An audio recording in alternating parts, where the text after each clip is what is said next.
A resposta à prece. Na viagem de Betânia a Pela, os apóstolos perguntaram a Jesus sobre muitas coisas. E a todas as perguntas, o mestre respondeu livremente, exceto àquelas que envolviam os detalhes da ressurreição dos mortos. Essas questões estavam além da capacidade de compreensão dos seus apóstolos. E por isso, o mestre eximiu-se de discutir sobre tais questões com eles. E já que eles haviam partido de Betânia secretamente, ninguém os acompanhava. Por conseguinte, Jesus aproveitou a oportunidade para dizer aos 10 muitas coisas que, na sua opinião, iriam prepará-los para os dias de provações que tinham pela frente. Os apóstolos estavam com as suas mentes bastante agitadas e passaram um tempo considerável discutindo as suas experiências recentes naquilo que se relacionavam com a prece e a resposta à prece. Todos relembraram a afirmação de Jesus feita para o mensageiro de Betânia, em Filadélfia, quando ele disse claramente: essa enfermidade não o levará à morte.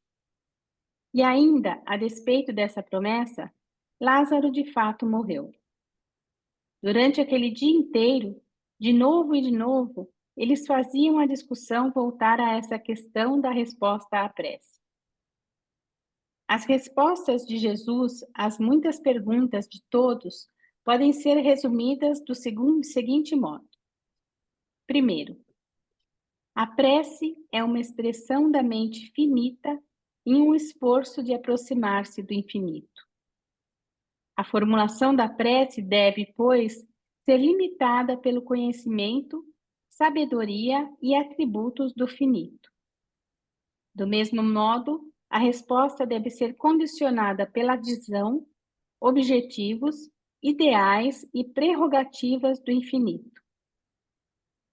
Nunca pode ser observada uma continuidade ininterrupta de fenômenos materiais entre o fazer a prece e a recepção da plena resposta espiritual a ela.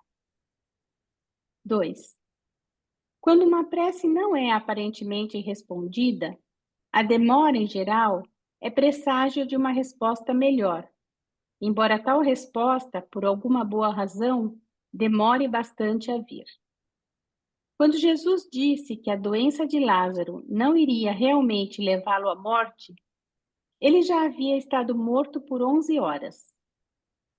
A nenhuma prece sincera é negada uma resposta, exceto quando o ponto de vista superior do mundo espiritual já tenha divisado uma resposta melhor, uma resposta que satisfaça ao espírito do homem em contraposição à mera prece da mente humana. Terceiro, as preces do tempo, quando ditadas pelo espírito e expressas pela fé, são frequentemente tão amplas e todo inclusivas que apenas podem ser respondidas na eternidade. O pedido finito, algumas vezes, é tão impregnado do desejo de alcançar o infinito que a resposta deve ser adiada durante muito tempo para aguardar a criação da capacidade adequada para a receptividade. A prece da fé pode ser tão todo inclusiva que pode acontecer que a resposta seja recebida apenas no paraíso. Quarto, as respostas à prece da mente mortal são muitas vezes de uma natureza tal que apenas podem ser recebidas e reconhecidas depois que a mente que a faz houver alcançado o estado imortal. A prece do ser material muitas vezes apenas pode ser respondida quando o indivíduo tiver progredido até o nível espiritual. Quinto, a prece de uma pessoa sabedora de Deus pode estar tão distorcida pela ignorância e tão deformada pela superstição que a resposta a ela poderia ser altamente indesejável.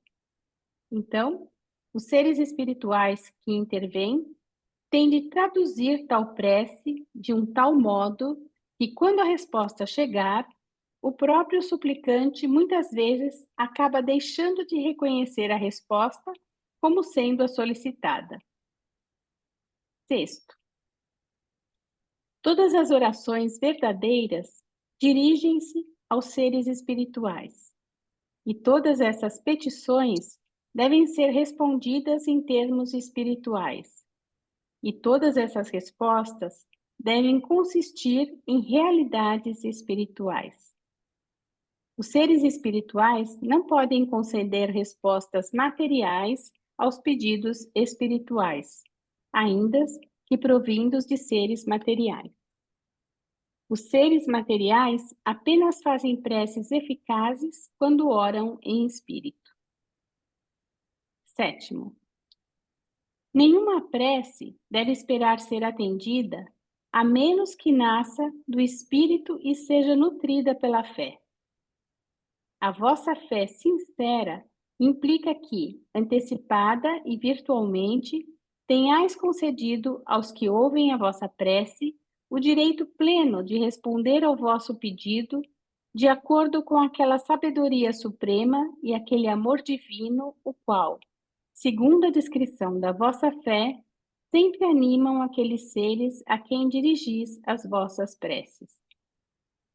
Oitavo, a criança está sempre dentro do seu direito quando ela presume pedir ao pai.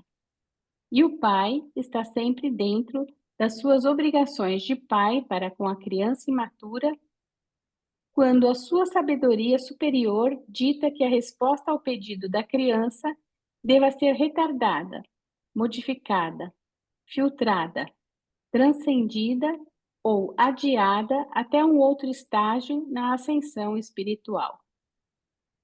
9. Não hesiteis em fazer as preces de aspiração espiritual. Não duvideis que ireis receber uma resposta para os vossos pedidos. Essas respostas estarão em depósito, aguardando a vossa realização nos futuros níveis espirituais da verdadeira realização cósmica, nesse mundo ou em outros, onde for possível a vós reconhecer e apropriar-vos da tão esperada resposta ao vosso pedido anterior, talvez ainda inoportuno então. E 10º, todos os pedidos genuínos, nascidos do Espírito, na certa serão atendidos. Pedi e recebereis.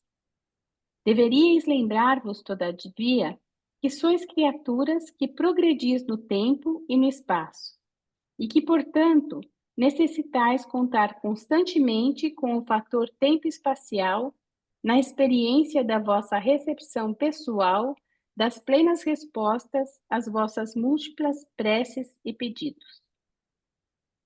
O que eu achei Obrigado. bastante interessante... Ai, desculpa. O que eu achei bastante interessante em tudo isso é que a resposta às preces, ela vai ser dada em algum momento. Não necessariamente nessa vida aqui na Terra, né? Mas em algum mundo das mansões, ou então na nossa carreira ascensional, e até mesmo, tem uma hora que ele fala até mesmo no paraíso, ou seja, tem preces que a gente faz, pedidos que a gente só vai receber no paraíso. E por quê? Ele fala aqui também em algum momento que a pessoa que vai receber, né, a, a resposta à sua prece, ela tem que estar preparada, né? Então, de repente, a gente pede coisas para as quais a gente ainda não está preparado. E a gente só vai recebê-las quando a gente tiver num nível, né, num estágio em que a gente possa compreender o que, que é tudo isso. Então, eu achei bastante interessante tudo isso. Obrigada. Obrigado, Sussuzinho. Algum outro comentário, pessoal?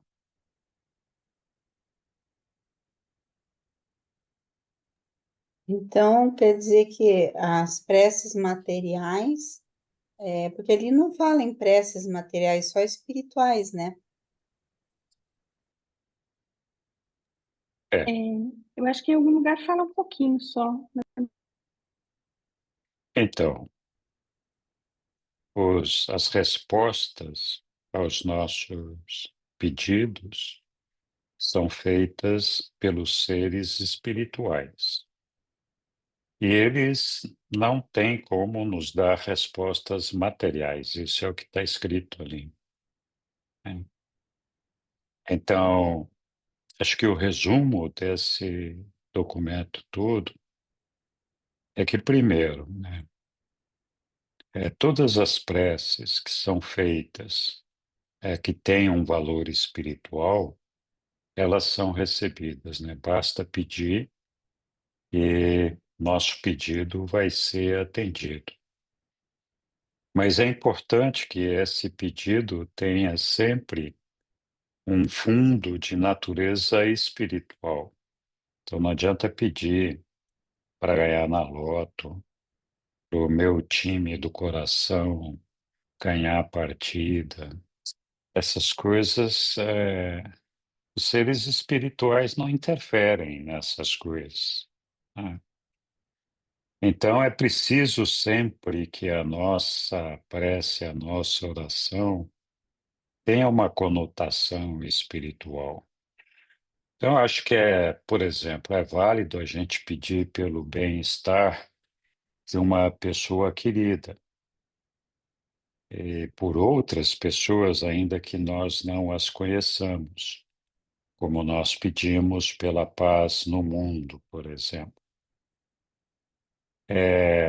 Mas não é uma, uma lógica espiritual que a gente faça pedidos para ser atendidos exclusivamente de forma material. Um outro aspecto importante que tem com relação às preces é que o tempo de Deus, o tempo da resposta, sempre é diferente, ou na maioria das vezes é diferente daquilo que a gente espera. Muitas vezes a resposta ao nosso pedido não é dada naquele momento. O tempo de Deus é diferente, porque o Pai e seus coligados, seus descendentes, conseguem enxergar o futuro de uma forma diferente daquela que nós vemos, e eles sabem quando que a resposta a uma determinada prece pode ser melhor ou mais conveniente, né? Então, o tempo de Deus é diferente. Nós temos que nos acostumar com a ideia de que não basta a gente fazer uma prece e aguardar que ela seja imediatamente atendida. Pode ser que sim e pode ser que não. O outro problema que tem com relação às preces é que, geralmente, quando nós formulamos uma prece, nós já temos uma resposta almejada, uma resposta que nós gostaríamos de ter. Então, pode ser que o pedido seja atendido e a resposta seja dada dentro daquela expectativa que nós estamos pedindo. Mas nem sempre é assim. Muitas vezes a resposta à nossa prece é melhor ainda que o pedido que nós fizemos e aquilo que nós esperávamos por ele. Por isso é preciso prestar atenção nos eventos que acontecem na nossa vida, porque muitas vezes nós recebemos a resposta e nem nos apercebemos dela, porque não era a resposta que nós estávamos esperando. Então parece que a resposta foi para uma outra coisa, e por ser para uma outra coisa que a gente não estava esperando, a gente muitas vezes nem percebe essa resposta. Então, esses são aspectos importantes que a gente pode resumir dessas, dessas coisas que Jesus resumiu aí para os apóstolos. Diga aí, Aélio, por favor.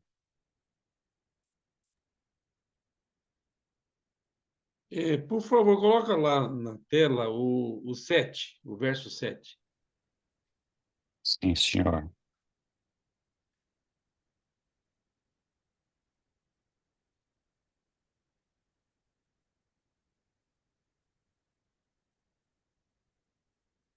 Muito bem, Aélio, estamos lá.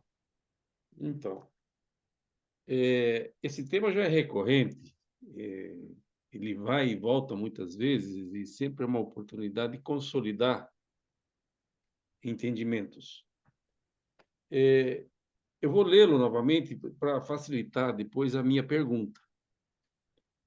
As respostas à prece da mente imortal, destaque para a mente imortal, são muitas vezes de uma natureza tal que apenas podem ser recebidas e reconhecidas depois que a mente que a faz houver alcançado o estado imortal. Ênfase para a palavra imortal. Aqui está sugerindo que a mente evolui. E nessa evolução desta mente, ela deixa de ser mortal e passa a ser imortal, segundo o meu entendimento. A pergunta vem depois. O fim do parágrafo. A prece do ser material. Então, vamos lá. Destaque para ser material. Muitas vezes apenas pode ser respondida quando o indivíduo, destaque para indivíduo, tiver progredido até o nível espiritual. De novo, aqui está falando em evolução e mudança de status. Então, o ser material muda de status e passa a ser espiritual. Baseado, como eu disse antes, a gente volta ao tema muitas vezes, mas o que prevalece para muitos é o entendimento que, quando chega no nível espiritual, deixa de ser material. Então, é material aqui, é material nas Morôncias, mas quando sai de Salvington, já não é mais material, é espiritual. Mas a minha curiosidade tem a ver com o seguinte: o ser material é sinônimo de mente mortal, que eu estou aqui a falar, e para falar eu estou usando língua, estou usando boca, estou respirando as cordas vocais, e impulsionando com a ar para que possa produzir tudo isso. Mas tudo que foi citado, a língua, a boca, as cordas vocais e o ar que faz sair o som, tudo isso é ferramenta. Não é minha boca que está falando, não é minha língua que está falando, não são minhas cordas vocais que estão falando, não é o ar que impulsiona essas cordas, quem está falando é alguém que está usando isso como ferramenta. E eu estou colocando assim de modo didático para ficar clara a minha dúvida. Então, muita gente acredita que a mente é autossuficiente, ela pode fazer preces, ela pode fazer pedidos, ela pode fazer escolhas. E outro grupo, em contradição, entende que a mente é uma ferramenta. Quem faz as escolhas, quem faz as perguntas e pode até usar a mente, não é a mente. Ela é apenas uma opção, um canal, um meio para produzir essas escolhas, para poder produzir essas comunicações de teor espiritual. A minha pergunta agora, depois de ter feito essa introdução longa, efetivamente é o seguinte: quem é mortal e que se torna imortal é o ser material e pode se tornar imortal já nas Morôncias, ou precisa chegar ao status de espírito para se tornar imortal? Essa é a minha pergunta. Por que a mente no texto, é colocada como mortal para depois se tornar imortal? É a mesma mente que mudou de status? É o indivíduo que mudou de status? É provocativa a pergunta, mas esse é o objetivo. Eu gosto de ser provocativo. Obrigado. Ninguém percebe essas suas provocações, Aélio. Você sempre contribui de alguma forma. Eu vou dizer um pouquinho aqui daquilo que eu acho que é, né? com base no conhecimento que a gente acumulou aí do estudo do livro. É, os reveladores dizem que a partir do momento que nós construímos a nossa alma, ela é imortal. E a alma é a que nos dá a condição de ressurreição do outro lado. Então, sim, a alma tem uma natureza imortal. Então, quando você ressuscita lá nas Morôncias, essa é a prova cabal de que a sua alma se desenvolveu no ponto suficiente para que você tivesse alcançado a ressurreição e, a partir desse momento, tivesse uma alma que é imortal. Uma alma que é imortal não significa que não pode desistir do seu caminho.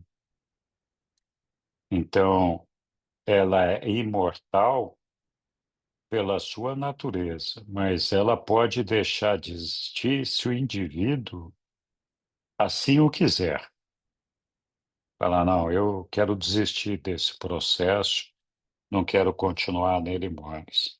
Ou assumindo a possibilidade de que esse indivíduo, mesmo estando lá nas Morôncias, incorra numa situação de iniquidade, essa alma pode vir a ser extinta também. O fato da gente ressuscitar nas Morôncias e ter essa conotação de imortal, não quer dizer que nós podemos fazer aquilo que nós quisermos, que nada não vai nos acontecer.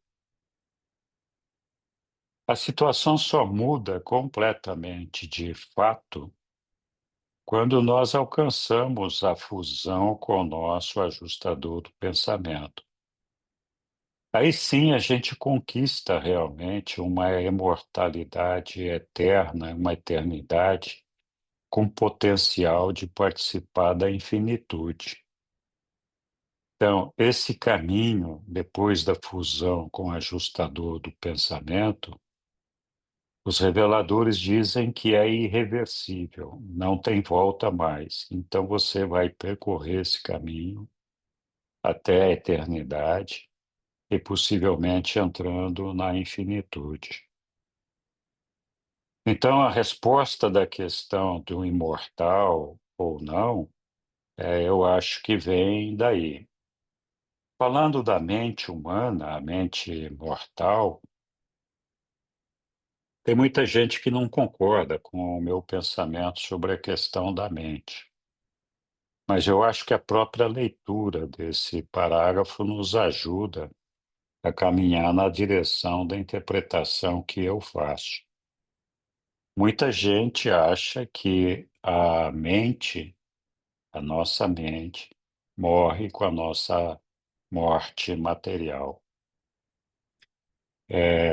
O intelecto, de fato, morre com a mente material, com a morte material, porque o intelecto é nosso cérebro. Então, é como se você tivesse um programa de computador, no tempo que ainda tinha os disquinhos lá, né, que você colocava.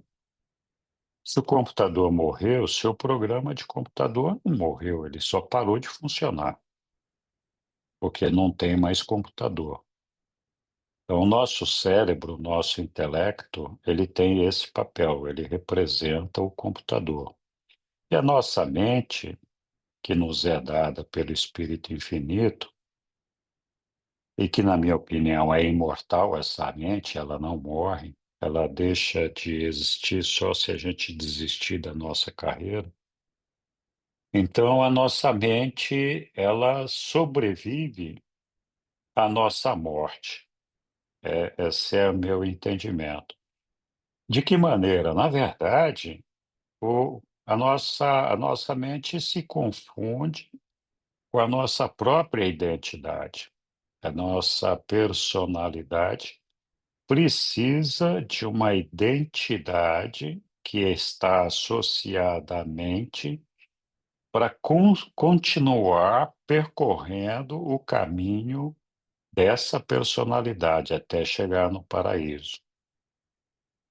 Para mim, não faz sentido que a gente comece com uma identidade aqui, que somos nós, eu, Henrique, estou aqui, e que lá nas Morôncia eu vou acordar uma outra pessoa, que não é a mesma identidade que eu tenho aqui. E essa identidade está associada à minha alma. Então eu tenho o entendimento de que a nossa mente, ela aqui está funcionando no nosso intelecto, e lá nas morôncias ela vai funcionar na nossa alma, que é um elemento moroncial. Então tem uma diferença importante com relação à questão da mente, e aqui, enquanto na carne, a nossa mente, ela não consegue perceber as coisas espirituais, porque ela funciona em um cérebro que é material e que não tem capacidade de reconhecer as coisas espirituais. Enquanto que, se a gente for para as Morôncias e admitindo que a nossa mente lá seja recuperada junto com a nossa alma, então a gente vai continuar existindo com essa mente, o mesmo ser pensante, a mesma identidade, só que ali essa mente vai estar funcionando num elemento moroncial, não mais num elemento material. Então a diferença está no equipamento, na ferramenta, é que o Hélio estava dizendo aí. O fato de funcionar numa mente moroncial faz com que a nossa capacidade de percepção com o nosso ajustador do pensamento e com as coisas espirituais sejam enormemente ampliadas. Então, a gente não pode esquecer que a morôncia, a alma, é um tecido físico, material, misturado com um tecido espiritual. E ao ter essa mistura, a gente tem uma capacidade de percepção, nossos sentidos são ampliados de forma que a gente pode perceber algumas realidades espirituais. Então, enquanto aqui na Terra, na matéria, nós temos 5 sentidos, os reveladores nos dizem que ali nas Morôncias nós podemos chegar a alcançar 70 sentidos. E é justamente essa ampliação desses sentidos que nos dá a oportunidade, a possibilidade de perceber as coisas espirituais. E quando depois de alcançada a fusão com o nosso ajustador do pensamento, então quando a gente alcançar a condição espiritual, os reveladores nos dizem que o volume de sentidos, o número de sentidos que nós podemos chegar a ter, chega a 210, ou seja, 3 vezes mais que na morôncia. Então, é natural que aqui, enquanto na carne, com esses sentidos limitados, a gente tenha dificuldade de perceber as coisas espirituais. Tanto é que quando a gente avança naqueles círculos cósmicos, psíquicos que os reveladores nos falam, partindo do mais inferior, que é o 7º círculo, o mais externo, para o interior, que é o primeiro círculo, eles dizem que quando a gente chega no terceiro círculo, a partir desse momento, a nossa capacidade de comunicação com o ajustador do pensamento fica largamente ampliada, de forma tal que, quando nós chegamos no primeiro círculo, essa capacidade de comunicação com o nosso ajustador é fluente, é fluida, é corrida. A gente se comunica com ele como a gente está se comunicando aqui. Por quê? Porque a nossa alma foi desenvolvida. Então, mesmo estando vivos aqui antes de morrer, se nós conseguirmos desenvolver completamente a nossa mente vai conseguir perceber essas realidades espirituais, porque ela passa a funcionar nessa alma enquanto nós estamos aqui na vida. Essa é a minha maneira de ver. Então, eu acho que muitas dessas respostas que nós pedimos em algumas preces, que têm um sentido espiritual mais elevado, mesmo que a gente conseguisse uma resposta aqui, talvez a gente não conseguisse compreender essa resposta, dada a limitação da nossa mente material. Mas com certeza nós assimilaríamos e compreenderíamos bem essa resposta se nós tivéssemos ampliada a nossa capacidade de percepção espiritual. Então, eu acho que é disso que os reveladores estão falando aí. Diga lá, Érico. Grato pela resposta. De fato, você deu uma resposta muito boa. Eu não vou polemizar, porque o tema que nós estamos estudando é prece, não é mente, é alma. Mas você falou em mente, você falou em alma, que não está no texto. Você falou em identidade, que não está no texto, em personalidade. Muitos acreditam que no fusionamento entre a alma e o ajustador tem a personalidade porque ele não a tem, enquanto que a nossa identidade temporária se torna permanente a partir do ajustador que tem essa identidade permanente. Mas, enfim, o tema é prece. Podia pôr o uno na tela, por favor?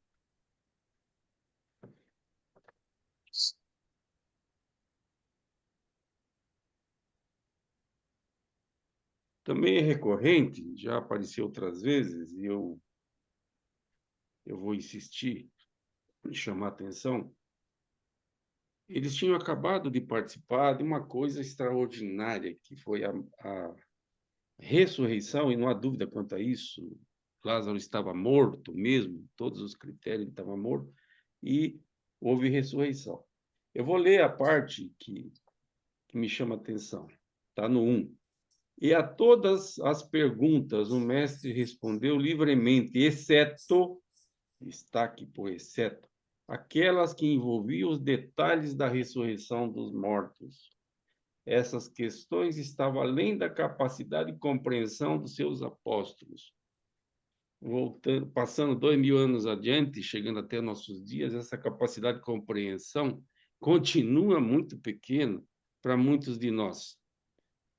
Muitos de nós. A gente faz muita confusão com relação a tudo isso. A pergunta é se os apóstolos foram escolhidos para uma missão de levar adiante o evangelho, e eles levaram adiante esse evangelho depois da partida de Jesus, a volta de Jesus, por que eles teriam dificuldade de entender a ressurreição? Claro que tudo que foi dito aqui é especulativo, mas, de novo, eu gosto de especular, eu gosto de provocar. Obrigado. Obrigado, Érico. Acho que você mesmo deu a resposta, né? Nós mesmo hoje temos dificuldade de entender isso, nós não sabemos. Para nós, isso é um milagre, só uma ação criadora com capacidade de dar o dom da vida teria essa possibilidade. Então, nós não conseguimos entender como é que isso funciona. Os reveladores, eles nos falam que o Pai é a fonte da vida. Sem ele, a vida não existe. E só ele é capaz de dar a vida às coisas. Então, o ser humano pode ficar extremamente evoluído, avançado na sua ciência, na sua tecnologia, mas nós nunca vamos conseguir dar vida a uma coisa que não tem vida e nem ressuscitar alguém. Então, essa possibilidade, eu acho que está afastada. Pelo menos os reveladores nos falam que a vida, a fonte da vida é o Pai. Então, assim como a vida pode se esvair, uma vez que o Pai tem o poder de nos dar a vida, ele pode restabelecer essa vida.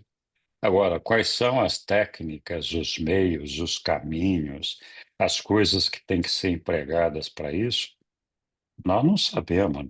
Acho que não faz, não é necessário a gente saber também, né? Não sei. Eu, pelo menos, acho que não é preciso. Se o pai faz um milagre, o milagre está feito e pronto, acabou, né? Tem que ficar. Mas, na verdade, eu não sei se respondi a sua pergunta, Hélio, mas eu acho que o caminho é esse, né? E aí, a ressurreição de Lázaro foi um evento autorizado pelo Pai do paraíso, até onde eu consegui entender. Então, por isso, essa vida poderia ser restabelecida ali. Diga, Hélio. Eu penso que a tua explicação, se Jesus tivesse dito, usando inclusive as mesmas palavras para aquele grupo de apóstolos, seria suficiente. Ele não entraria no mérito da técnica, mas ele poderia dar uma informação parecida com a tua. Os portadores da vida são delegados, são procuradores de Deus para trazer vida ao planeta de várias formas. Então, pelo menos é o que a gente aprende no livro de Urântia, que não é Deus pessoalmente que dá vida, nem mesmo Micael, os Micaéis. Mas, enfim, eu entendi. Grato pela tua resposta. Eu entendo que, para nós aqui da Quinta Revelação, do livro de Urântia, há uma explicação sobre ressurreição, a gente aprende sobre repersonalização, a gente aprende sobre o primeiro mundo das morôncias, e ninguém precisa explicar direitinho, como se fosse uma fórmula matemática ou se fosse um processo, um procedimento. Então, é nesse nível que eu fiz a pergunta. Ninguém precisa entrar no mérito. O que Jesus fez? Soprou nas narinas? O que Jesus fez? Fez uma oração, uma unção? Não, não nesse sentido. E que ele tinha poder e que ele, de fato, ressuscitou Lázaro, não há nenhuma controvérsia. Agora, a questão colocada é por que ele não explicou no nível que você explicou, que para mim é suficiente. Não precisa ser adiante disso, não. Grato. Obrigado, Hélio. Alguém mais quer ponderar alguma outra? Diga, Sidney. É simples a resposta. Ele não explicou porque isso foi há 1000 anos atrás. Eles não tinham a nossa mente. Hoje se entende. Naquele tempo, sabe lá se eles iam entender. Hoje é tão simples. 1000 anos atrás, podia ser muito complicado. Só isso. Bom, Sidney, mas você acha que hoje, se ele desse a explicação, nós entenderíamos? Não uma explicação técnica, mas uma explicação do jeito que a gente tem pelo livro, por exemplo, é o suficiente. Nós conseguimos entender hoje, não como funciona, mas que existe, que é possível. É. Obrigado, Sidney. Oi, Lília. Então, eu posso concluir que nós podemos pedir que nos livre do mal, o mal físico, até porque Jesus também pediu, né, que livrasse ele da cruz. E então, e ele, de certa maneira, também desejou que as pessoas fossem curadas, né? E curou também muitas pessoas de males físicos. É por isso que hoje em dia Jesus ficou conhecido pelos milagres. Então, a gente continua pedindo porque afinal, o nosso mundo ele ficou muito prejudicado por causa dos erros e dos pecados dos seres espirituais, por mais que a gente, né? Então, os males físicos, eles vêm com uma força maior do que se fosse no mundo normal. É por isso também que, às vezes, eu penso que muitas pessoas vão atrás de milagres porque sofrem muito, né? Porque o sofrimento é muito grande. Lógico que Deus ele vai dar essas respostas na medida em que a pessoa, que for possível para a pessoa progredir espiritualmente também, né? Se bem que na época que Jesus curou todas, que houve aquela cura das 600 e tantas pessoas lá em Cafarnaum, muitas não voltaram, não progrediram espiritualmente. Não sei se foi também para demonstrar que nem todo mundo que se cura progride espiritualmente, né? Se bem que a maioria aprende com aquela doença, né? Aprende a se unir mais a Deus. Mas eu acho que os pedidos, as respostas vão ser sempre para que a pessoa progrida espiritualmente, né? Seja qual for ela. É, é, antes de passar para a regra, eu só queria comentar o seguinte. Olha, os reveladores nos contam que nosso Pai se compadece de nós e que ele se aflige com as nossas aflições e que, na medida do possível, ele busca, de alguma forma, eh, confortar essas aflições, fazer com que a gente possa superá-las de uma ou de outra forma. Então, eu acho que fazer os pedidos é uma coisa natural. Não, nós pedimos porque sofremos realmente. Mas o pedido que não fica sem resposta e que é sempre atendido é aquele que tem uma natureza espiritual. Então, Senhor, me ajuda, me ilumina para fazer sempre a tua vontade. Eu quero ser capaz de reconhecer e fazer a tua vontade. Eu quero ter fé, eu quero. E assim vamos, né? Sempre na direção de alcançar os níveis espirituais e de cumprir aquilo que nós achamos que seja necessário para alcançar o reino dos céus. Quando nós nos apegamos às coisas materiais, e às vezes a gente se apega mesmo, faz parte da nossa condição material, é, muitas vezes fica difícil. Não, o pai não tem como abreviar a maior parte das provas pelas quais nós temos que passar, porque essa é a maneira que está colocada para que todos nós possamos fazer a nossa evolução espiritual. Então, os desafios que nós encaramos no dia a dia, todos eles são desafios decorrentes de um processo natural evolucionário, sem os quais nós não conseguiríamos evoluir para alcançar a perfeição de Deus. O problema é que muitas vezes nós demoramos para compreender isso e de perceber que esses desafios são um aprendizado e que nós temos que nos valer deles para superar as nossas dificuldades e aprender.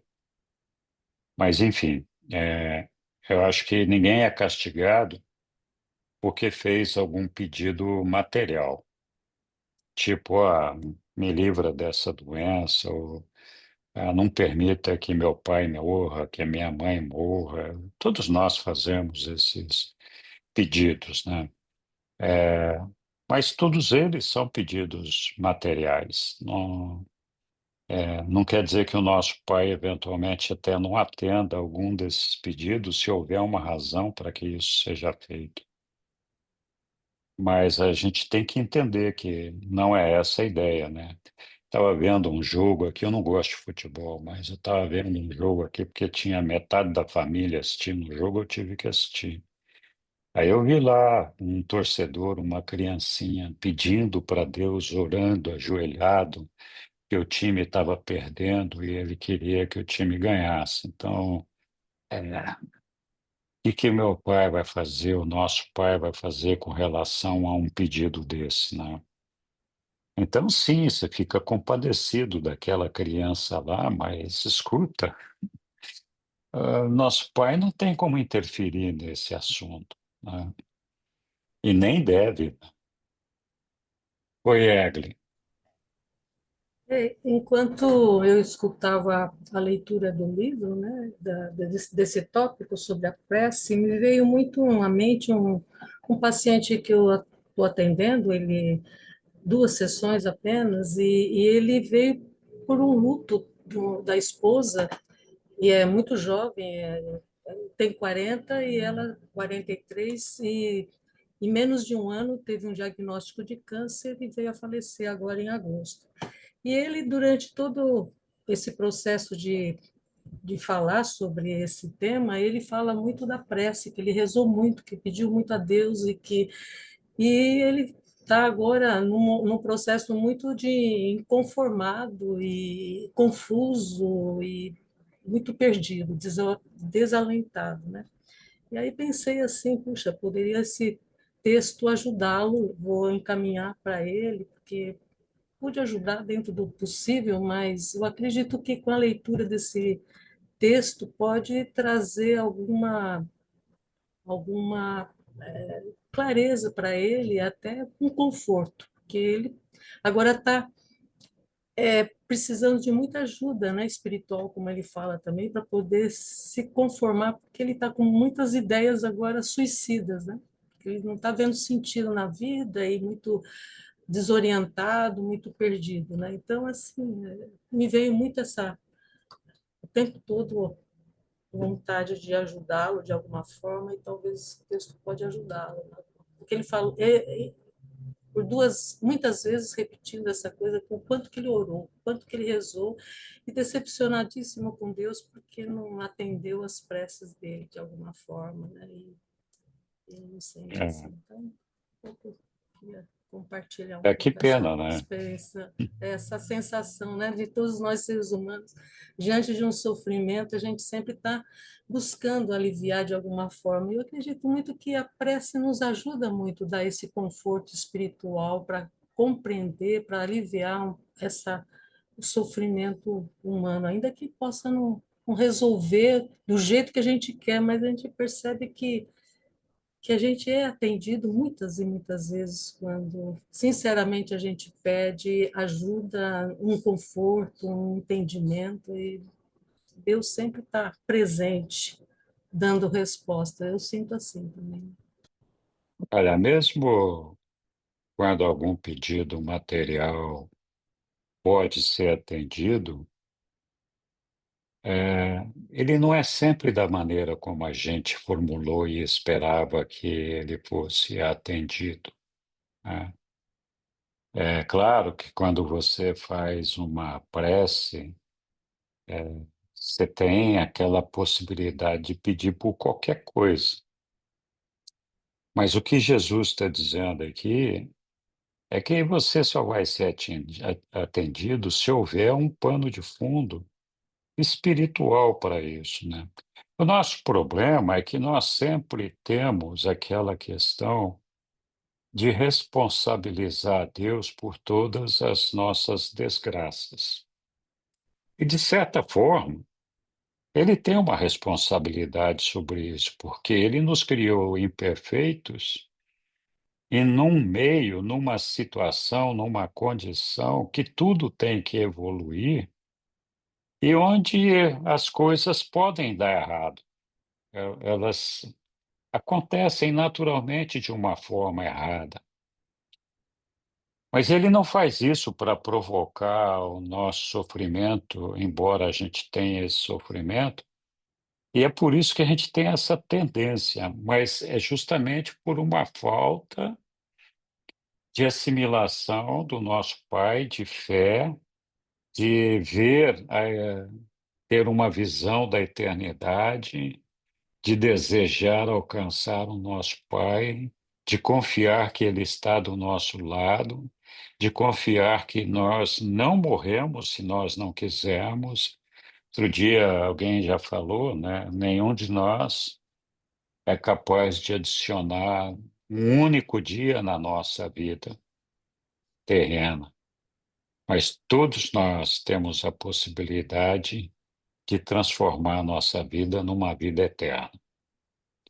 Então, esse que é o problema. A gente está sempre esperando que a gente tenha um mérito diferente dos demais e que o nosso sofrimento, as nossas dificuldades sejam superadas por meio de milagres, né? Que podem acontecer, mas é um completo desentendimento do propósito da nossa existência, né? E que é natural. A maioria dos seres humanos não tem essa percepção, né? Então, felizes daqueles que podem ter essa visão de eternidade e compreender qual é que é a nossa missão, a nossa origem e o nosso destino, né? Oi, Aéreo.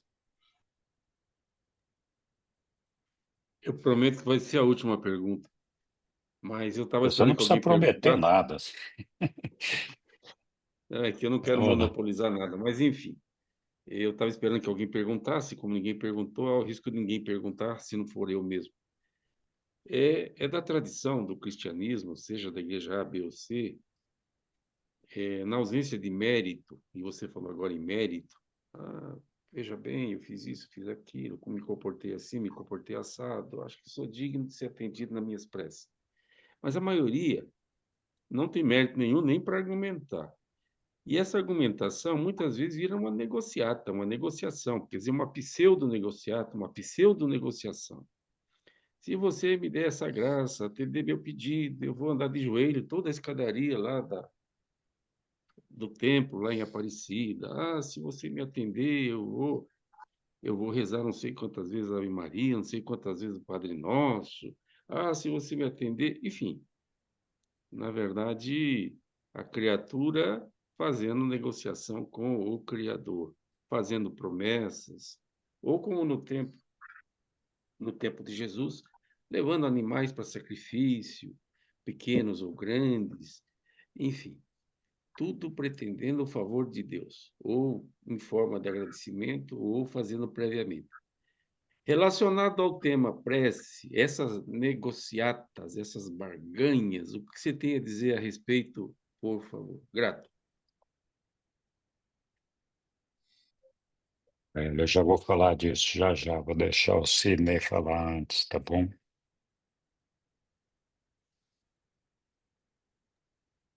É só um comentário a respeito do caso da Égua. É bastante possível, né, que a oração dele seja atendida. Não aqui agora, mas se os dois, por exemplo, forem repersonalizados na Moronce, a prece estará atendida. Não vai ser agora, mas vai ser um dia. É isso aí. Com certeza. Obrigado, Sidney. Eu não sei quem é que é o iPhone, mas está com a mão levantada ali, é a sua vez, iPhone. É a Angélica. Que bom. Você está com o microfone desligado, Angélica. Pronto. Então, eu queria saber quanto a merecimento, porque está no próprio Evangelho: pedi e recebereis. Agora, se não pediu direito, não vai ter o direito de receber também. Mas eu acredito muito no merecimento. Então, eu queria que você falasse alguma coisa a respeito. Tá bom. Eu vou falar primeiro da pergunta do Aéreo lá, que ele levantou a questão lá da negociata com Deus, né, a barganha, né? É, em repetidas vezes, os reveladores nos contam que não existe nada, absolutamente nada que nós possamos dar para Deus. Só tem uma coisa que nós podemos entregar para Deus, que é cumprir com a vontade dele. Então, isso é o que ele espera de nós de uma maneira natural. Ele não vai, como muitas vezes já foi dito em outras passagens, ele não vai abreviar o nosso sofrimento, tirar as pedras do nosso caminho, porque nós cumprimos a vontade dele. É bem verdade. Também eles mesmos falam: olha, eu não vou colocar, não vou fazer as coisas ficarem mais difíceis na sua vida, eu não vou ficar fazendo pegadinha, não vou ficar criando situações para cobrar, para fazer justiça ou qualquer outra razão. Então, assim, todo o processo que nós vivemos é um processo evolucionário que segue o fluxo natural dessa evolução, né? Muitos dos problemas que nós nos deparamos no dia a dia são produzidos por nós mesmos, por escolhas erradas que nós fazemos. O problema é que nós sempre temos que achar um culpado das nossas desgraças, né? Então, quando a gente pode, a gente culpa a pessoa que está do lado, a esposa, o marido, o filho, a mãe, o pai, o amigo, o vizinho. A gente sempre acha um culpado para explicar por que que alguma coisa não deu certo para a gente. E quando a gente não acha ninguém, a gente diz que Deus é o culpado, né? Que onde já se viu Deus fazer um negócio desse com a gente, né? Então, algumas vezes eu já comentei com o pessoal: olha, já reparou?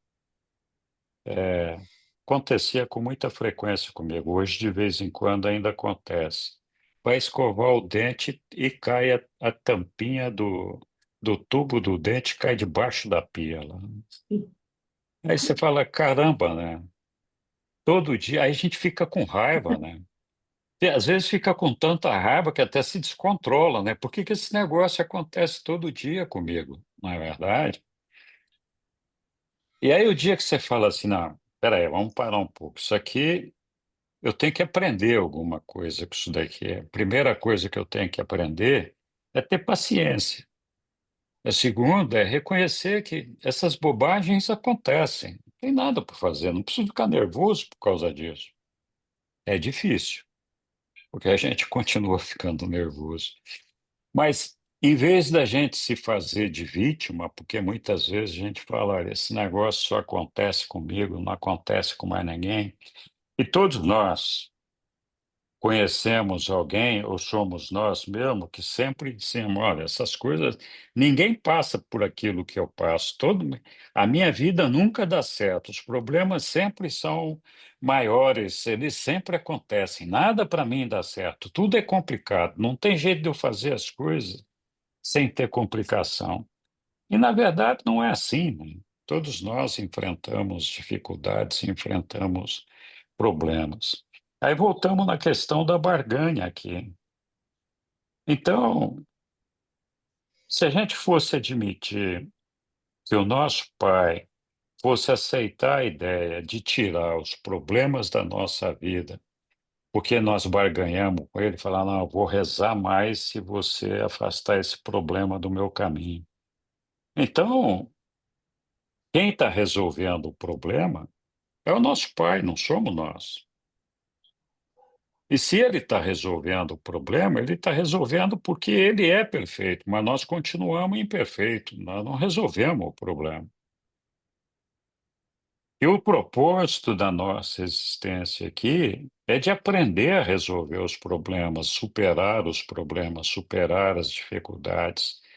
Eles não vão desaparecer.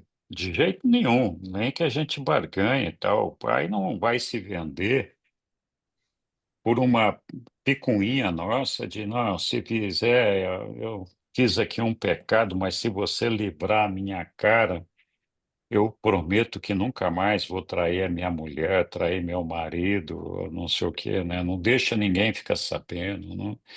E vai por aí afora, né? Escuta,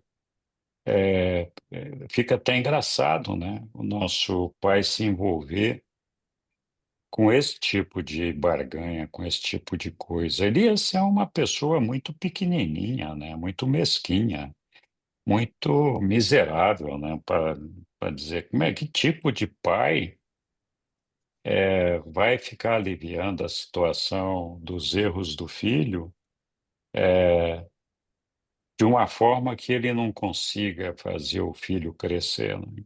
Então, só se for um pai material mesmo e despreparado, porque se for preparado também não deixa, né? E aí, Angélia, a questão do mérito é, é assim, o pai não está olhando quantas medalhinhas nós acumulamos para nos dar vantagens aqui na Terra. As medalhinhas servem para a gente ressuscitar lá do outro lado. Então, se nós estamos fazendo a coisa certa, que basicamente é cumprir a vontade do nosso Pai, e por isso a gente está recebendo medalhinhas, nós já estamos ganhando o nosso presente, que é a ressurreição assegurada do outro lado. Esse é o mérito, né? E aí você sabe que se você ressuscitar, você teve mérito. Você fez a sua parte para ressuscitar lá do outro lado. Se você não ressuscitar, é que você não fez a sua parte, né? E a gente sempre tem uma dificuldade de saber como é que eu sei se eu estou agradando a Deus, como é que eu sei se eu estou fazendo a coisa certa, né? É, como é que eu sei se eu estou fazendo as escolhas certas? Olha, a maneira da gente ter essa percepção é, primeiro, tendo uma procura constante por alcançar Deus, por desejar ser como Ele, por ter uma fé nele, na certeza de que nós vamos conquistar a vida eterna junto com Ele, e de que Ele está do nosso lado em todos os momentos da nossa vida. Isso não quer dizer que Ele vai fazer sumir os problemas que nós enfrentamos, mas Ele vai estar abraçado com a gente e nos ajudar a superar esses problemas com a fé e a confiança do futuro na eternidade, né? Sabendo que tudo isso é passageiro. Então, à medida que a gente vai cumprindo a vontade do nosso Pai, nós vamos conquistando, então, esse direito à ressurreição, o direito à vida eterna, à nossa imortalidade, e esse é o mérito que nós temos, né? Cumprir a vontade do Pai é a única coisa que nós podemos fazer para agradar o nosso Pai, para surpreender o nosso Pai, se é que a gente pode falar assim. Tem nada que a gente possa fazer que vá fazer com que o nosso Pai fique surpreso e diga: puxa vida, hein? Essa sim foi uma ação que me deixou aqui até. Então, não acontece isso. Quando a gente faz a vontade dele, ele fica feliz porque ele vê que a gente está no caminho certo para alcançar a ressurreição. Não porque nós fizemos a vontade dele, mas porque nós estamos no caminho certo para entrar no reino dele, né, que é o que ele gostaria que acontecesse com todos nós. Então, acho que essa questão de mérito não muda a ideia de que nós vamos ter mais ou menos benefício. É bem verdade que Jesus sempre nos falou: se você tem fé, acredite na sua fé, siga em frente com a sua fé, que as coisas vão dar certo. Então Jesus falava para as pessoas que ele curava: olha, Se você tem fé, você está curado. Então, pronto, né? Mas não é esse o propósito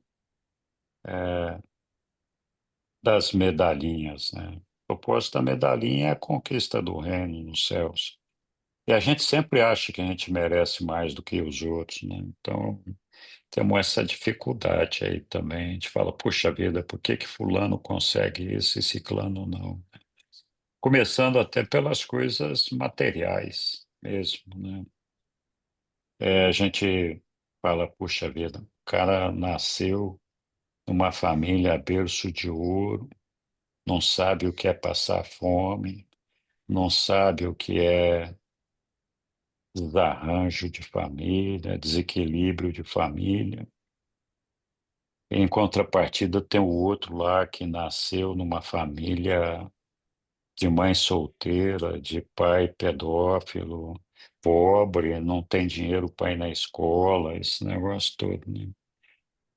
São desafios diferentes. Aquele que nasceu no berço de ouro tem que aprender a se livrar da escravidão material que o berço de ouro propicia a ele, né? Faz com que ele viva uma vida de rei e se esqueça de Deus, né? Então, por isso que Jesus algumas vezes falava, é mais fácil um pobre entrar no céu do que um rico. Porque o desafio do rico, mesmo que aqui na vida na carne seja de uma condição melhor de vida, o desafio do rico é alcançar a eternidade, assim como é do pobre também, só que o pobre não tem todas aquelas escravidões de se apegar às coisas materiais, de eu tenho isso, eu tenho aquilo, não posso perder isso, não posso perder aquilo. A luta do pobre é para comer, né? Comer e se vestir, né? Então, são desafios diferentes. E ninguém nasce privilegiado. A gente pode até ter uma vida mais vantajosa aqui do ponto de vista de conforto material, mas isso não significa que vamos alcançar a eternidade e conquistar a nossa ressurreição. Não significa absolutamente nada. E se a gente for pensar bem, o nosso propósito é a vida eterna, né? Se a gente só enxerga a nossa vida como essa que nós temos aqui, que termina ali na esquina e depois acabou, aí sim temos que brigar para ser rico, para ser o melhor do mundo, o mais bambambam, porque nossa vida vai acabar daqui a pouquinho. Mas se nós vamos conquistar a eternidade, é outra a disputa, é outra a meta, é outro o objetivo, né? É, então acho que é por aí. Eu não sei se eu respondi, Angélica, mas Não, respondeu sim. E as suas bom, colocações, no princípio, eu concordo também. Penso como você. bom, bom, obrigado. Oi, Eu Moacir. queria contribuir, eu queria contribuir um pouquinho ali também, posso? Pode, Irineu, claro. Olha, eu nasci numa família bem estruturada. Minha mãe engravidou solteira, depois tentou abortar, e eu vivi toda essa história. Mas eu sempre tive fé em Deus. Desde que eu me conheço por gente, eu tinha fé em Deus e tenho até hoje. E eu fiz lindas experiências. Eu já passei fome na minha vida, já tive desempregado um bom tempo, eu já tive depressão. Como é que tu consegue arrumar emprego com tá deprimido? Não tem como. Mas eu fiz linda experiência com Deus quando eu tive muitas dores, eu não tinha mais condições de aguentar as dores, eu pedi a morte para Deus quando ele me mandou umas sombras aqui na minha frente. E eu nada deu embora, eu pedi para Deus se eu tinha uma saída para o meu problema. E aí ele manda um flash na minha mente, fazer a constelação familiar dentro da dor, aonde que eu fui fazer a constelação familiar e aonde deu a causa do meu problema. A outra coisa que sempre chamou a atenção, quando Jesus falou para os apóstolos, quando ele caminhou 2 a 2, eles vão fazer o trabalho lá, vocês estão limpos, né? Significa que ele trabalhou todas as mazelas deles lá. A outra que me chama muito atenção também é quando ele fala que a verdade liberta. E eu sempre procurei buscar a verdade. Eu sempre tirei buscar o mundo que eu estava vivendo e se aquilo dava sentido para a minha vida. Eu sempre fui achando. Tanto é que depois de um certo tempo, quando as coisas começaram a brotar comigo, eu deixei de ir na igreja porque eu vi que lá não tinha mais espaço para mim. Meu espaço é onde que eu estou. Eu tenho hoje, eu vivo feliz 24 horas por dia. Aí você falou que fica bravo quando cai a tampinha lá. Eu não, eu dou risada quando acontece alguma coisa comigo. Quer viver a vida do jeito como ela é. Não tem que criar nada. Não sou apegado a nada. Eu desliguei todos os meus apegos. A única coisa que estou apegado é a minha vida ainda. Mas é isso. A gente tem que se libertar de apegos, daquilo que é meu, é meu. Não tem nada meu, cara. Nem o corpo não é meu. Nada é meu. Né? Ele está sob meus, por exemplo, eu tenho minha casa, meu terreno, ele está sob meus cuidados, mas não é meu. Deixa de pagar os impostos para ver se é teu. Não tem. Não tem nada teu. Não existe. A não ser que você deixe de pagar o imposto e fica assim de não, ainda é meu. Então, eu sempre tenho aquela fé em Deus que o Pai quer ver eu evoluir na vida. Mas aí eu tenho que fazer. Talvez ele dá o caminho. Ó, entra por aqui e vê o que tu acha lá do outro lado do caminho. Mas ele não me dá nada pronto, não. Isso eu tenho certeza disso. Ele mostra caminho, mas pronto ele não dá. E é isso. Eu vivo feliz, graças a Deus. Eu tive minhas dores, passei por 9 médicos, não repeti nenhum, que um foi curado por outro. E hoje eu estou curado graças à minha fé com meu pai, pedindo a Deus ajuda, o que eu tenho que fazer. E as coisas às vezes brotam na minha mente e eu vou fazendo aquilo que eu posso fazer e vou fazendo experiência até que eu acerto. E consegui acertar as coisas para mim. Eu acho que isso é uma linda experiência que a gente faz na vida da gente quando a gente descobre alguma coisa da gente mesmo. Para mim. E é isso. Obrigado. Muito obrigado, Ireneu, pelo seu depoimento aí. Oi, Moacir. Bom, pessoal, eu não sei, eu já pensei muito a esse respeito, e a gente tudo culpa a Deus, porque Deus me ajuda, ou Deus que me ajude, preciso da sua ajuda. E daí nós, com os nossos conflitos, né, é que vamos responder a isso. Não é Deus que está lá monitorando nós, o que nós fazemos, o que nós não fazemos, o que nós precisamos. Eu acho que tem uma palavra aí, não sei o que vocês vão achar, é da minha consciência. A minha consciência vai ser a parte fundamental de tudo isso. Agradecer a oportunidade que eu tive de compreensão, de inteligência, de entender da minha posição. E daí para frente, a minha consciência é que vai determinar o meu caminho. Se eu fiz coisas boas ou não, porque todo mundo sabe o que é bom e o que é errado, salvo alguém que seja inocente, que seja alguma coisa assim, né? Então, esse negócio de a gente, não porque Deus tem que me ajudar, ou eu vou, o Deus está me olhando, eu vou, não consigo nem me esconder dentro de um cofre que Deus está me vendo. Minha consciência é que vai determinar tudo isso. E o meu caminho também. Agora, essa dúvida eu tenho, como todo mundo tem. Será que realmente nós fomos justos, fomos, eu não digo perfeito, né? Mas fazermos exatamente o que realmente determina as boas maneiras, as leis corretas, eu vou ter um lugar, se é que realmente existe tudo isso, eu vou ter um lugar ao sol. Eu penso até aí só. Para mim pensar mais que isso, eu vou estar chutando. Daí, entendeu? Mas, em todo caso, esse é o meu pensamento. Obrigado, Moacir. Eu queria colocar ainda mais uma coisinha. Hoje foi um dia que eu chorei, porque o repórter foi pesquisar uma família lá, uma mãe com 3 filhos, e ele já estava no final do dia e eles não tinham comido ainda, não tinha alimento.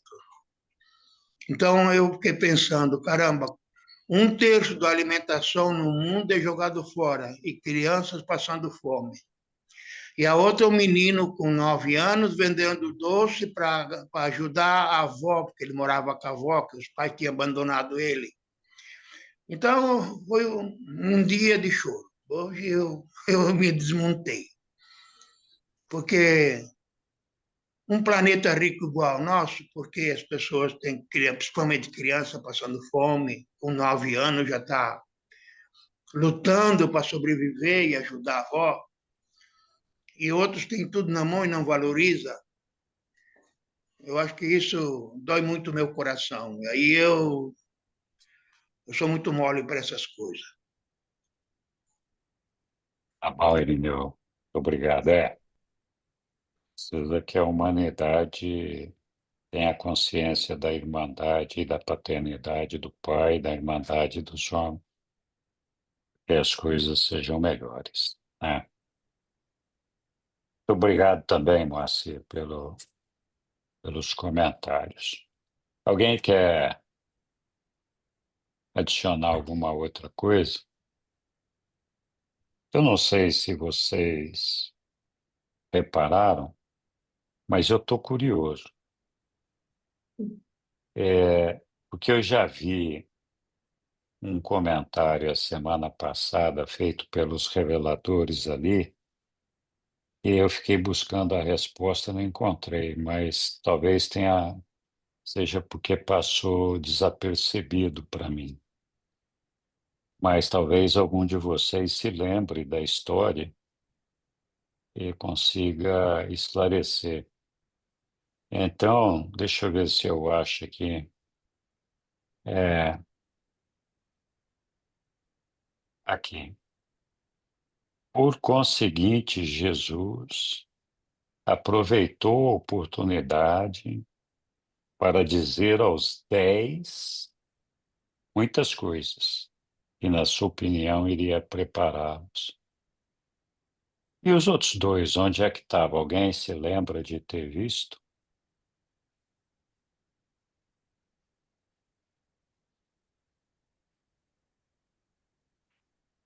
Já apareceu isso no documento anterior, quando fala que Jesus e os 10 partiram para Pela.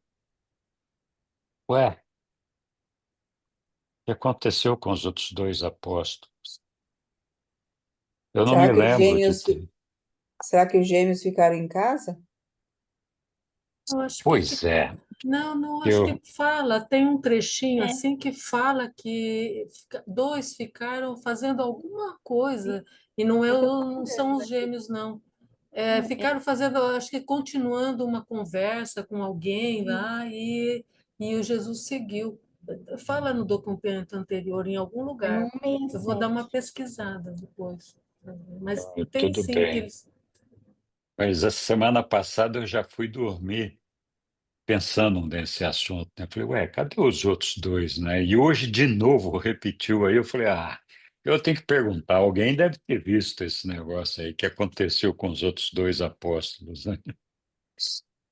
Mas, enfim, é, com certeza a Sussuzinha vai achar aí, porque ela sempre acha tudo, não deixa passar nada. Bom, então, não sei se tem alguma coisa, alguma dúvida que ainda pode ter ficado aqui, que a gente tenha que fazer algum comentário.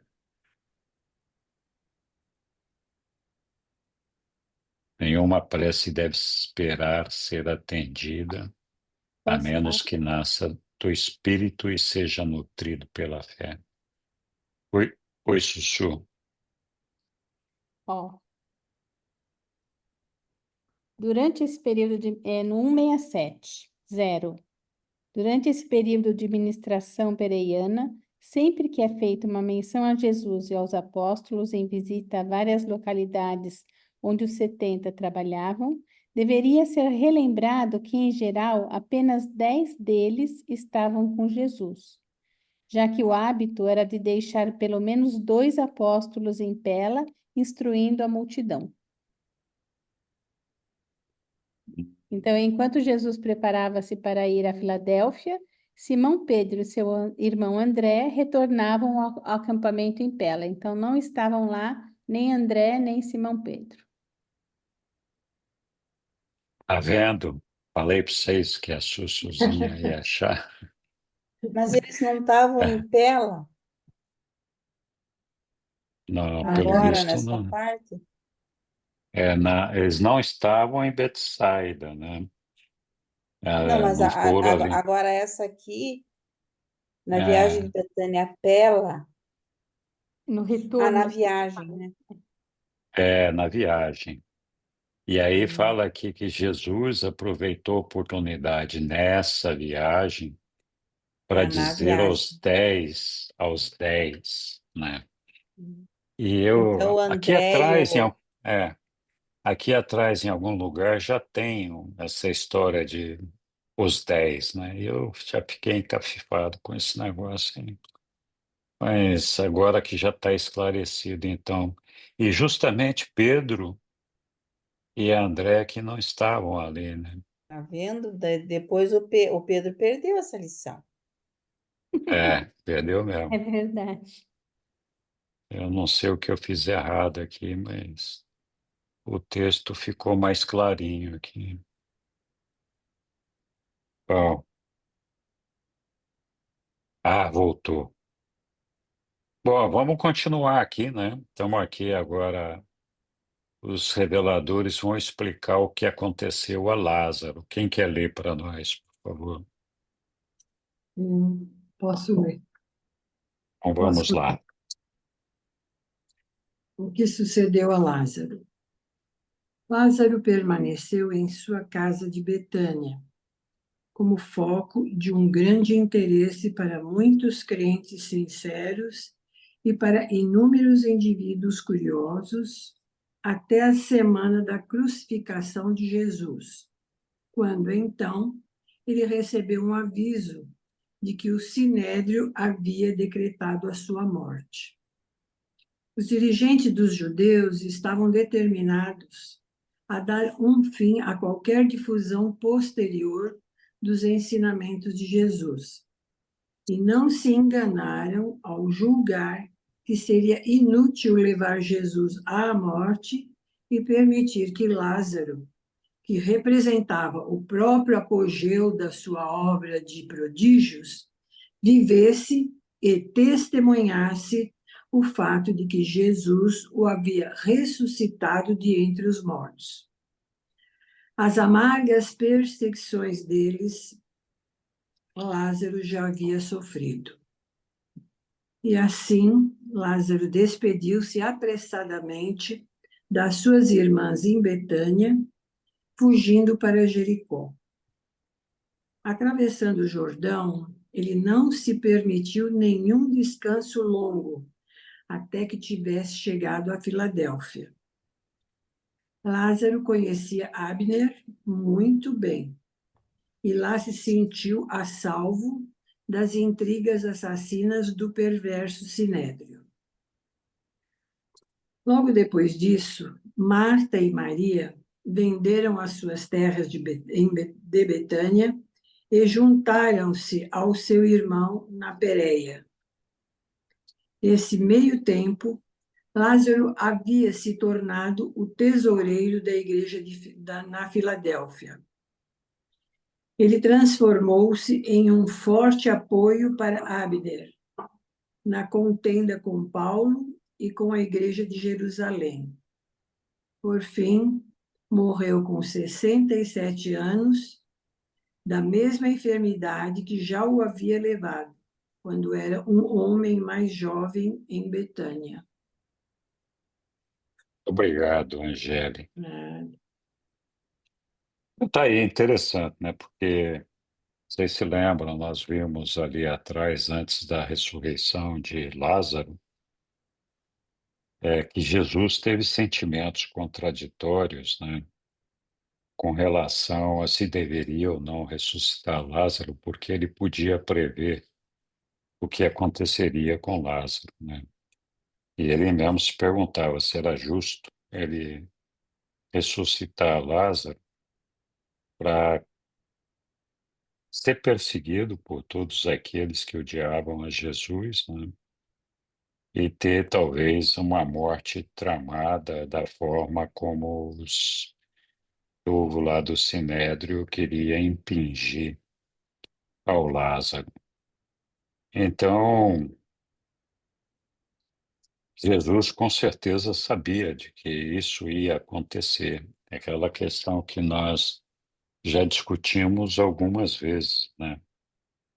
Dele ter ou não presciência de algumas coisas, alguns eventos, ou de todos, não sei. Mas ele já sabia que ia acontecer isso.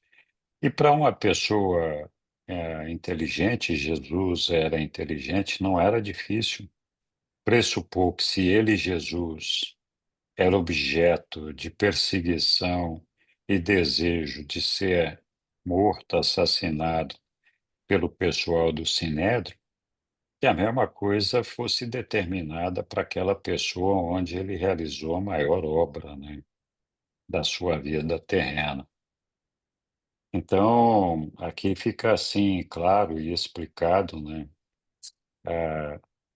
o momento de hesitação de Jesus com relação à ressurreição de Lázaro. E também fica explicado o que aconteceu com Lázaro, que muita gente estava perguntando aí, né? Como é que foi a vida dele depois. Então, ele ainda viveu muitos anos, porque quando ele foi ressuscitado, ele tinha mais ou menos a idade de Jesus, e Jesus, nessa época, estava com o quê? 36 anos, 35 ou 37, não sei, teria que rever os documentos aí para ver. Então, ele tinha mais ou menos a idade de Jesus. E ele morreu, então, aí aproximadamente 30 anos depois da ressurreição dele. E, curiosamente, morreu da mesma doença que já o havia acometido antes, né? É, então, é curioso isso também, porque talvez fosse a maneira como ele tinha que morrer mesmo, sabe lá, né? Ou assim, não, então você escapou lá atrás, mas foi só uma questão de tempo, e agora você vai morrer da mesma doença, né? Sei lá. Então, tem coisas que a gente pode ficar se perguntando aí, e acho que nós não vamos ter a resposta delas. Mas é interessante. Também alguém tinha perguntado se as irmãs de Lázaro tinham ido com ele, né? Na época, no dia que isso foi perguntado, eu falei que achava que sim, mas aqui está explicado que ele foi sozinho, né? Então, as irmãs não foram com ele. Pelo menos num primeiro momento, eu não sei se mais tarde foram. Oi, Sussu. Então, é, tem até a ver com o que eu ia perguntar. Sim, elas não foram nesse momento, que Abner, na verdade, saiu fugido, né? E foi para Filadélfia, para a igreja de Abner. Abner, na minha opinião, era um purista, né? Ele não cedeu não fez concessões como Paulo fez, concessões para conseguir mais adeptos. Ele era mais purista.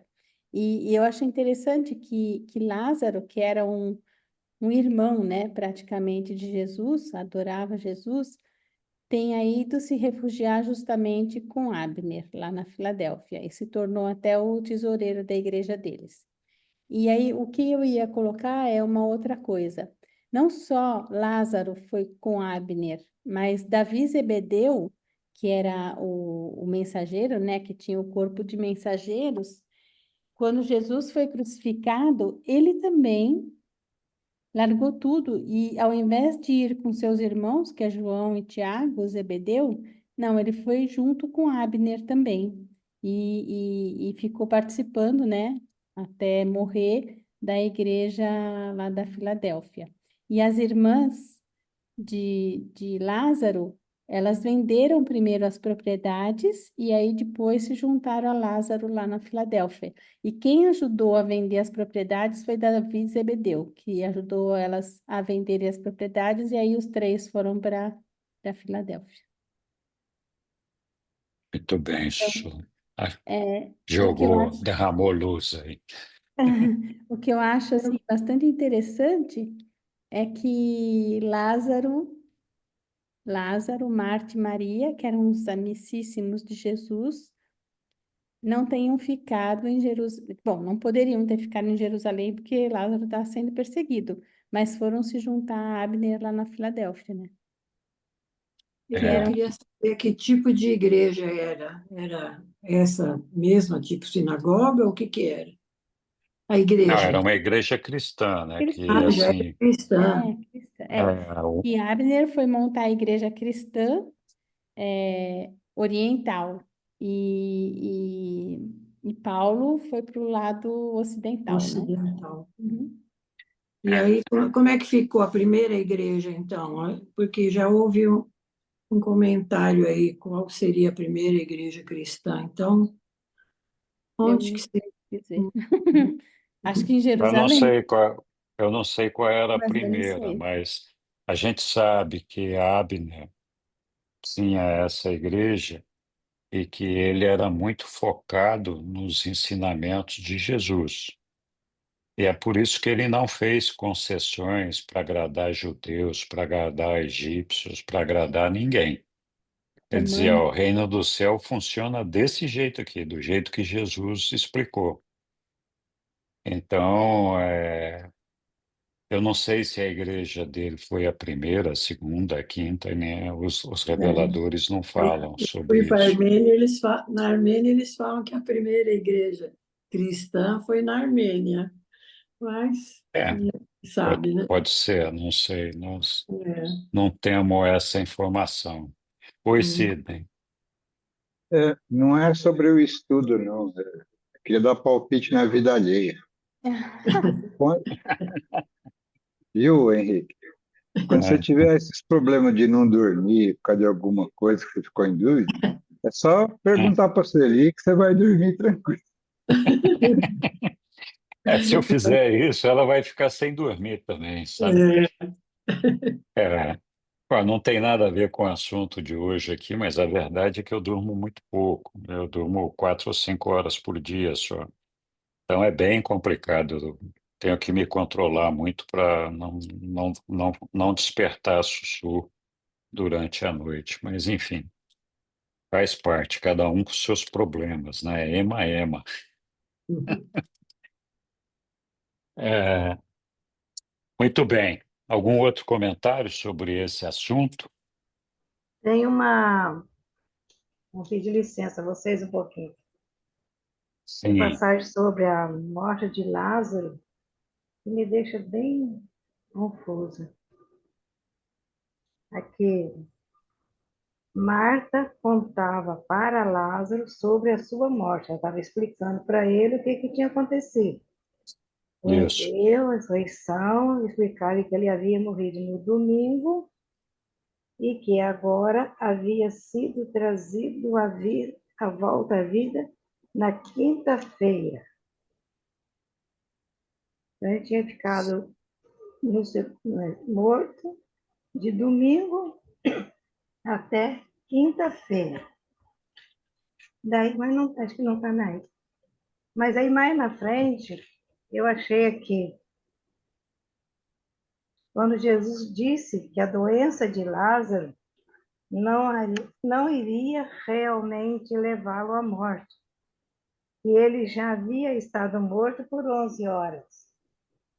Como é que explica? Se ele Aqui, ficou de domingo,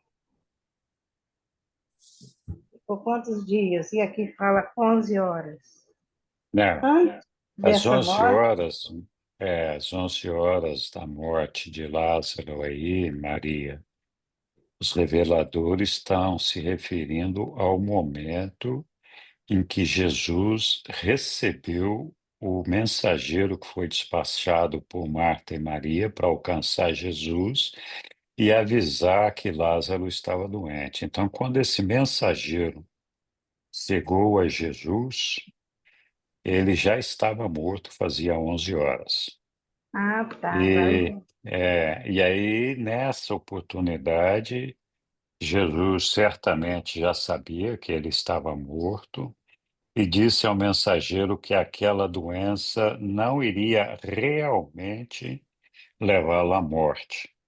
Isso aqui tá. E aí, quando Jesus ressuscitou a Lázaro, de fato foi na quinta-feira, e Lázaro morreu no domingo. Então, às 11 horas já tinham ficado para trás fazia tempo, né? E, Ah, mas agora eu entendi. é, então, foi Quando isso que Jesus, aconteceu. quando Jesus ficou sabendo que Lázaro tinha morrido, já tinha 11 horas que ele tinha morrido. É, Agora eu, esclareceu. Eu fiquei tão é, focada com isso aqui, disse, não, ainda que eu vou entender. Mas está certo, agora está entendido. é, é.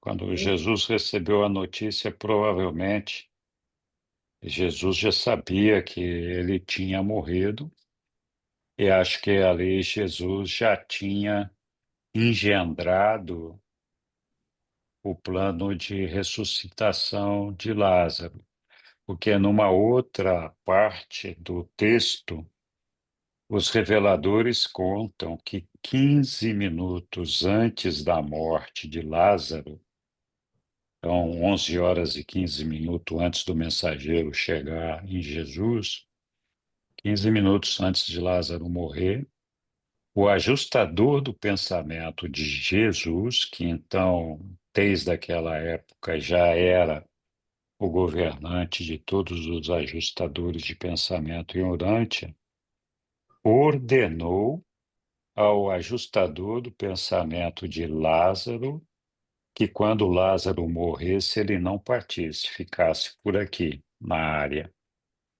Então, isso significa que antes de Lázaro morrer, Jesus e o ajustador do pensamento dele já sabiam que ele estava morrendo e Está certo. provavelmente ali mesmo já idealizaram a ideia de ressuscitar a Lázaro e pedir a permissão ao Pai do Paraíso para que assim fosse feito, né?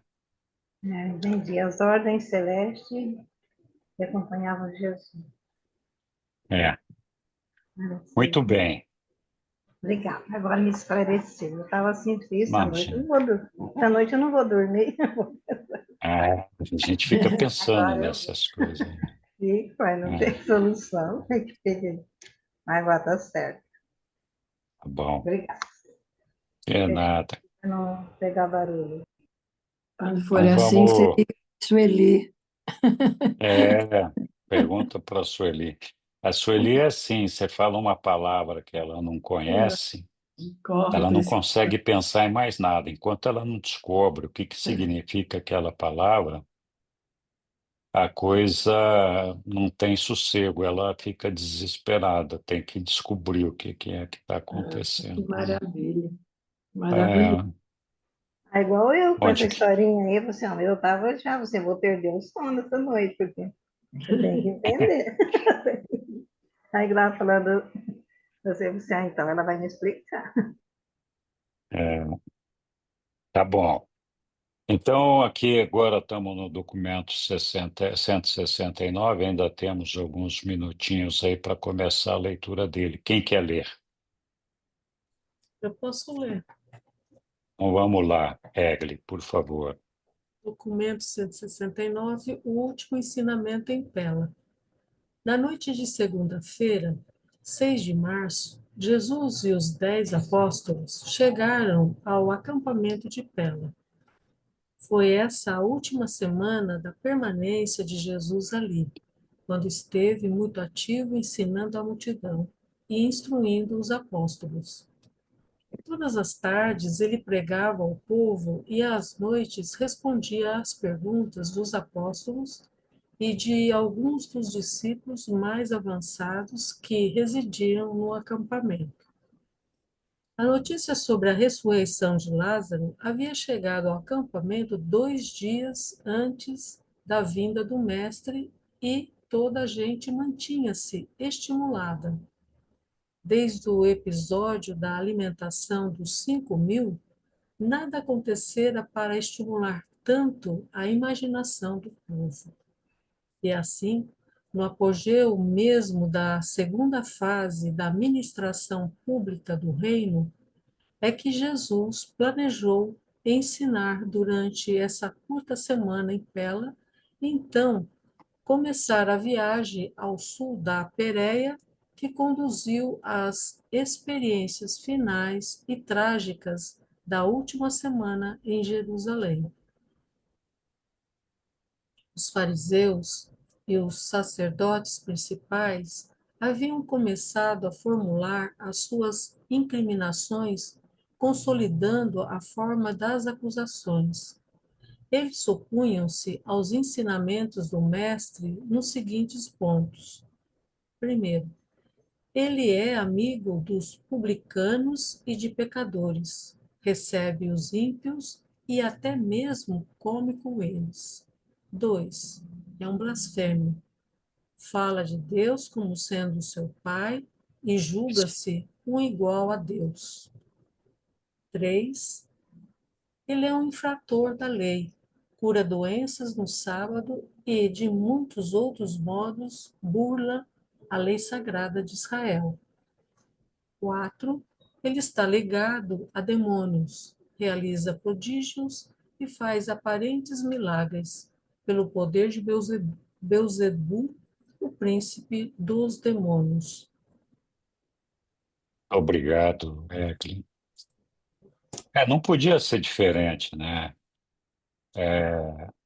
Eu acho que algumas dessas pessoas que tinham sido doutrinadas dentro daquela religião judaica, aquela religião da mente, a que os reveladores tantas vezes se referiram, era natural que muitos deles, meio que com essa lavagem cerebral, fizessem esse julgamento sobre Jesus, que claramente infringia e afrontava as leis e os ensinamentos que eles tinham, né? A gente faz isso ainda hoje, a gente tem uma dificuldade de manter a nossa cabeça aberta para novos ensinamentos, novas ideias, novas doutrinas, que a gente fica tão fechado na nossa caixinha preta de conforto. E isso é o que acontecia com esse povo ali também, né? E talvez fosse a razão deles tomarem essas decisões que tomaram, fosse realmente uma questão de ignorância, de se apegar a essa religião deles e achar que Jesus realmente estava corrompendo ou destruindo aquilo que era o certo e que era o sagrado para eles. Talvez seja por isso, né? Se eles agiram com essa ignorância, então eles incorreram em erro por uma ignorância deles. Essa ignorância movida ou motivada por essa ideia, dessa cultura, dessa educação que eles haviam recebido e que para eles então estava sendo violentada. Talvez por isso Jesus tenha, quando pregado na cruz, tenha dito ao Pai: perdoa-os, pois eles não sabem o que fazem. Então, muitas vezes a gente faz as coisas achando que está fazendo certo, e a verdade é que muitas vezes nós fazemos o errado até sem perceber que nós estamos fazendo errado. Alguém pode dizer, bom, mas puta, a decisão de matar uma pessoa é um erro grave pra caramba, né? Não é uma coisa tão simples assim. E eu concordo com isso. Mas nós fazemos muitas coisas erradas achando que estamos fazendo o certo, né? E é normal, dentro da nossa cultura, fazer determinadas coisas. Então, agora vamos ficar aqui discutindo sobre as coisas da nossa cultura que poderiam ser erradas ou não, mas é um reflexo da nossa ignorância, do desconhecimento da verdade, às vezes até desconhecimento do nosso Deus, né? E é por isso que nós estamos aqui, para aprender todas essas coisas, né? E quem sabe muitos desses membros do Sinédrio que agiram dessa forma equivocada não tenham sido depois, por uma misericórdia divina, sido perdoados, porque tenham agido de boa fé e acreditando realmente que eles estavam sendo violados na sua cultura, nas suas crenças, etc., né? É por isso que nós não temos como saber, eh, não temos como saber, não. É por isso que Jesus diz que nós não podemos, nós, como seres humanos, individualmente, fazer juízo dos nossos irmãos, porque nós realmente não temos condição de saber o que anda no coração e na cabeça de muitos desses irmãos. Alguns são efetivamente maus, maquiavélicos, mas outros são simplesmente ignorantes. Ignorante aqui não quer dizer que não tenha estudo, quer dizer que tem crenças tão arraigadas que acredita que aquelas crenças são a verdade da vida delas, né? E muitas vezes não é, né? Nós muitas vezes achamos que estamos fazendo certo uma coisa e às vezes não é. Então é bem interessante esse posicionamento aí e esse esclarecimento do porquê que os membros do Sinédrio argumentavam dessa forma contra Jesus. Possivelmente alguns deles levantavam essas questões justamente mal intencionados, mas pode ser que alguns deles realmente acreditassem nessas ideias, né? E por que não? É, eu acho que faz algumas vezes um certo sentido nisso daí. Muito bem, pessoal. Algum comentário sobre essa questão? Alguma dúvida? Então, nós vamos encerrar a nossa reunião de hoje e a semana que vem nós vamos ver a parábola do filho perdido, que é uma parábola bem bonita, e vamos falar sobre ela.